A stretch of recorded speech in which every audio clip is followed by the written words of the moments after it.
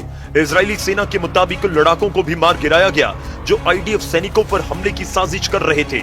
IDF की टीमें लितानी नदी और येलो लाइन से आगे घुसकर हिजबुल्लाह के ठिकानों पर छापेमार कार्रवाई कर रही है। इजराइल का मानना है कि अगर हिजबुल्लाह को उत्तर की तरफ धकेला जाए तो सीमा के पास बसे इजरायली इलाकों पर खतरा कम होगा। हालांकि हिजबुल्लाह के विस्फोटक एफपीवी ड्रोन करीब 30 किलोमीटर दूर तक हमला कर सकते हैं। इजराइल से सामने आई तस्वीरें शोमेरा बॉर्डर की बताई जा रही हैं, जिसमें एक इजरायली सैनिक हिजबुल्लाह के एफपीवी ड्रोन से बचते हुए भाग रहा है।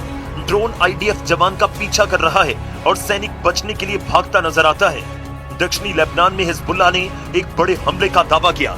ईरानी न्यूज एजेंसी IRNA के मुताबिक हिजबुल्लाह ने मंगलवार को इजरायली सेना के सैन्य वाहन को निशाना बनाया। ड्रोन और हमले में 4 इजरायली सैनिक मारे गए। हिजबुल्लाह के जबरदस्त पलटवार से भड़के नेतन्याहू ने लड़ाका ग्रुप को खत्म कर डालने का ऑर्डर दे दिया है। בהנחיה שלי ושל שר הביטחון, יחד עם הרמטכ"ל, אנחנו מעמיקים את הפעולה שלנו בלבנון. צה"ל פועל עם כוחות גדולים בשטח ותופס שטחים שולטים. אנחנו מבצרים את רצועת הביטחון כדי להגן על יישובי הצפון. במקביל אנחנו מקיימים מאמץ לאומי ענק כדי לקדם פתרונות יצירתיים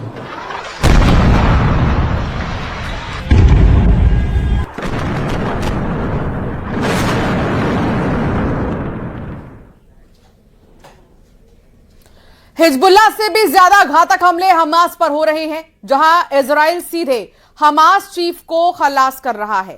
पिछले 11 दिनों से इजराइल ने हमास के 2 चीफ मार डाले।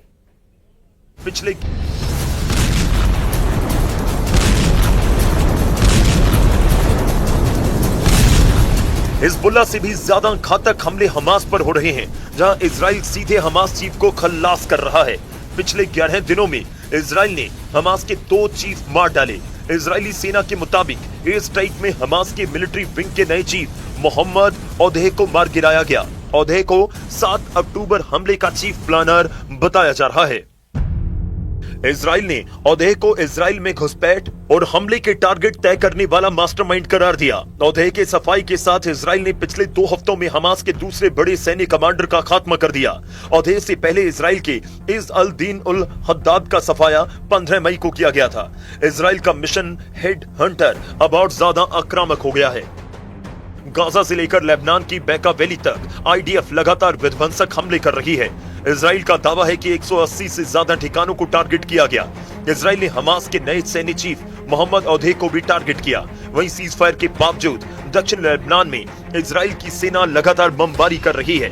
साफ दिख रहा है कि इजराइल केवल जवाबी हमला नहीं, बल्कि हमास और हिजबुल्लाह की पूरी कमांड चेन तोड़ने के मिशन पर उतर चुका है, जिसे देखते हुए अब ईरान लेबनान वॉर में गेम चेंजर हथियारों के साथ एंट्री लेने के सिग्नल दे रहा है।